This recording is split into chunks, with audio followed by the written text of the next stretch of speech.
আসসালামু আলাইকুম, সবাইকে শুভেচ্ছা। আসলে কীভাবে শুরু করব বুঝতে পারতেছি না। আপনারা মানে অনেকেই জানেন যে আমার বাড়ি হচ্ছে বাউফল, পটুয়াখালী জেলার বাউফল উপজেলাধীন আদাবার ইউনিয়নে। তো আমাদেরই এক বাজার হাজিরহাট, ওইখানে একজন মাদক ব্যবসায়ী হানি ট্র্যাপের হোতা, যিনি হচ্ছে হানি ট্র্যাপের মাস্টার মাইন্ড। সারা বাংলাদেশেই তার মোটামুটি বিচরণ আছে। তো ব্যাপার হচ্ছে যে এটা নতুন না। ২০১৩ সালের দিকেও মেবি তিনি একবার ধরা গেছেন পুলিশের হাতে, টিপি পুলিশের হাতে, এবং বিভিন্ন সময় তিনি ডিবি সাজেন, পুলিশ সাজেন, সিআইডি সাজেন, বা হচ্ছে যে এই টাইপের অপকর্ম, এইভাবে মানে ছদ্মবেশে অপকর্মগুলো করে বেড়ায়।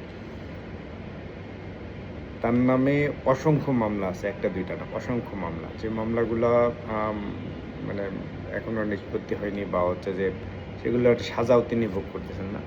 উল্টা যারা তার নামে মামলা করছেন বা যে অপরাধী যারা বাদী আছেন, তাদেরকে হুমকি-ধামকি দিচ্ছেন এবং মারধর করতেছেন।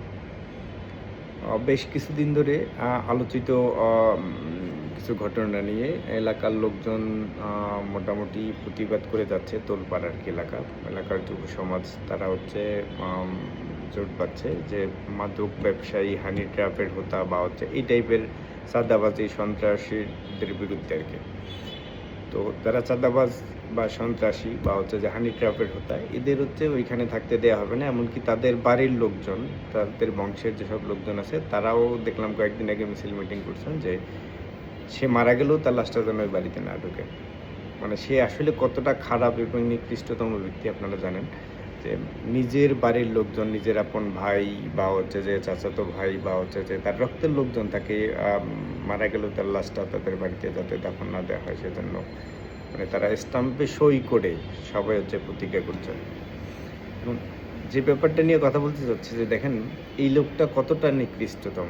যে এলাকার দেখা যাচ্ছে কোনো দুই এলাকার লোকজনের যারা একসাথে বসবাস করে, তাদের সাথে একজনের সাথে আরেকজনের নরমাল একটু মন মালিন্য হয়, ঝগড়াঝাটি হয়, এটা স্বাভাবিক, এক জায়গায় থাকলে হইবে। এ করে কি যে দুই পক্ষের লোকজনেরই উস্কানি দেয় এবং দুই পক্ষের লোকজনের সাথে দ্বন্দ্বটা আরও বাড়ায় দেয়, যাতে হচ্ছে যে মানে মারামারি, কাটাকাটি এই টাইপের কিছু একটা হয়। তারপরে হচ্ছে যে দুইজনের ডেকেই আবার সে বিচার করে, সে হচ্ছে তাদের কাছ থেকে টাকা পয়সা নেয়। এটা পুরনো, এটা নতুন না। তো বেশ কিছুদিন ধরে যে ব্যাপারটা নিয়ে আলোচনা হচ্ছে যে হান্ডি ট্র্যাপের স্থানীয় কিছু লোকজন, ওইখানে একজন ব্যবসায়ী আছে শহীদুল ইসলাম নামে, তিনি হচ্ছে ঔষধ ব্যবসায়ী, তাকে হান্ডি ট্র্যাপের মানে ফাঁদে ফেলে তার কাছ থেকে মেবি ২০ লাখ টাকা অ্যাবাউট ২০ লাখ টাকার মতো তার কাছ থেকে নিয়ে গেছেন। এরপরে ওইখানে আসার যে এনজিও আছে, সেই ম্যানেজারকেও তারা এভাবে সেই লোকটাকেও হ্যান্ডি ট্র্যাপের ফাঁদে ফেলছে। খুব অসংখ্য লোকজনকে সেই কাজ মানে এইভাবে ফাঁদে ফেলে টাকা পয়সা নিছে। ৫ই আগস্টের পরে আওয়ামী লীগ সরকার পতনের পরে এরা এলাকায় এমন কোনো লোকজন নাই যাদের কাছ থেকে চাঁদা নেয় নাই। সবার সাথে মানে সবার কাছ থেকে চাঁদাবাজি তো করছে। এর সাথে আরেকটা ব্যাপার হচ্ছে যে এলাকায় মাদকের হোতাও কিন্তু এই লোক, বা হচ্ছে যে এই লোকের ছত্রছায়ায় থাকে যারা, তারা। এবং গতকালকে একটা ঘটনা দেখলাম যে মসজিদের মাদ্রাসার নামে সে ১ টন চাউল বরাদ্দ করে সেই টাকাটা উঠে সে খেয়ে ফেলছে, এবং তার সাথে জড়িত তার আপন শ্যালক, এবং হচ্ছে যে এর সাথে আরেকটা ছেলে আছে, সে হচ্ছে ওই এলাকারই আর কি, আমাদের এলাকারই কাশীপুর গ্রামের, নাম হচ্ছে নজরুল। ওই ছেলেটা আসলে জড়িত কিনা বা জড়িত না, সেটা আসলে এখনও বোধগম্য নয়, বা হচ্ছে যে আমরা শিওর নয়। তবে আম যারা এই কাজটা করছে, বা হচ্ছে যে চালটা যারা উঠায় খেয়ে ফেলছে মাদ্রাসার নামে, তাদের একজন স্বীকার করছে না ওই ছেলেটাও জড়িত। আমি ২০০১ সালের একটা ঘটনা, যে ২০০১ সালে যখন বিএনপি সরকার ক্ষমতায় আসে, শহীদুল আলম তালুকদার ছিল তখন ওইখানের এমপি। তো হাজিরহাট যে কেন্দ্রীয় মসজিদটা আছে, জামে মসজিদটা, এই মসজিদটার নামে ১ লক্ষ টাকা বরাদ্দ করছিলেন তিনি। তো মসজিদের সভাপতি, সেক্রেটারি এবং হচ্ছে যে ইমাম সাহেব এটা নিয়ে অনেক দৌড়াদৌড়ি করছেন টাকাটা উঠানোর জন্য। তো উঠাইতে মানে টাকাটা দৌড়াদৌড়ি করতে মানে এমন একটা পর্যায়ে পৌঁছাইছে যে তাদের টাকাটা ঠিক পাইছে, কিন্তু তাদেরটা কাছে মসজিদে আইসা পৌঁছাইছে মাত্র ১২,০০০ টাকা। মানে আপনারা এই ঘটনাটা হয়তো অনেকেই জানেন না যে তখন বিএনপি সরকার ক্ষমতায় ছিল, তখনও ওই লোক ক্ষমতায় ছিল, ওনার নাম হচ্ছে আজহার খান। মানে অবাক হয়ে যাবেন। আবার দেখেন এই একই ঘটনা সে ঘটাচ্ছে এবং সে এমন একজন লোক, মানে কি বলবো যে অপদার্থ বললেও ভুল হইবে আরকি। কিট একটা এলাকার। তো এলাকার লোকজন চাচ্ছে বা হচ্ছে যে সবাই প্রতিদিন দেখেছি মিছিল মিটিং করছে তার বিরুদ্ধে। তাকে প্রশাসন গ্রেপ্তার করতেছে না। প্রশাসন একবার গ্রেপ্তার করার পরও ২৪ ঘন্টার মধ্যে তাকে জামিন দিয়ে দিছে। জামিন দেওয়ার পরে এলাকায় যেয়ে আবার মারধর করছে, লোকজনকে হুমকি-ধামকি দিচ্ছে। এখন সেইখান থেকে আবার সে পালিয়ে বেড়াচ্ছে। তার ছেলে ফেসবুকে পোস্ট দিচ্ছে। তারা হচ্ছে যে ফেসবুকে পোস্ট দিচ্ছে। প্রশাসন তাদের ধরতে পারতেছে না। তাদের ফোন খোলা আছে, সবকিছুই আছে।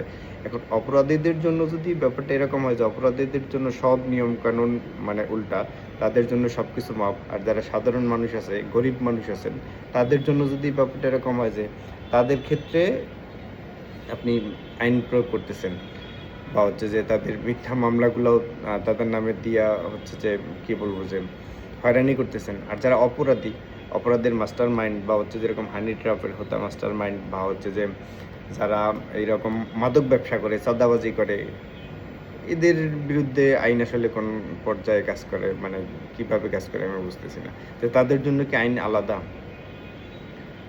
তাদের জন্য আলাদা কোনো আইন আছে নাকি? যে যারা অপরাধ করবে, যারা হচ্ছে সন্ত্রাসী কিশোর গ্যাংয়ের মানে যারা মাস্টার মাইন্ড, যারা হচ্ছে যে কিশোর গ্যাং পালেন, মাদক সাপ্লাই যারা করেন, মাদকের হোতা যারা, মাদক ডিলার, এদের জন্য আইন কি বলে? দেখেন, এগুলো হচ্ছে যে আসলেই কি বলবো যে আমাদের দেশের আইন কোন দিকে যাচ্ছে বা আমাদের দেশের সাধারণ মানুষ এরা আসলে টিকে থাকার মতো আসলে আইন মানে কি বলবো যে আইন আসলে এদের পক্ষে না। আইন সবসময় এদের বিপক্ষে। আমি আ উম আগে পরে বা হচ্ছে যে এখনো আমরা যারা আছি, আমরা যুবক বা হচ্ছে যে ওইখানের যারা, সারা বাংলাদেশেরই যারা এই যে হানি ট্র্যাপের হোতা, মাদক ব্যবসায়ী, সন্ত্রাসী, এদের বিরুদ্ধে রুখে দাঁড়াই। সবাই যদি আমরা রুখে দাঁড়াই দেখবেন বাংলাদেশের কোথাও এই মাদক, সন্ত্রাসী, চাঁদাবাজি এদের ঠাঁই হবে না। আশা করি সবাই আমরা সোচ্চার হব। ধন্যবাদ সবাইকে।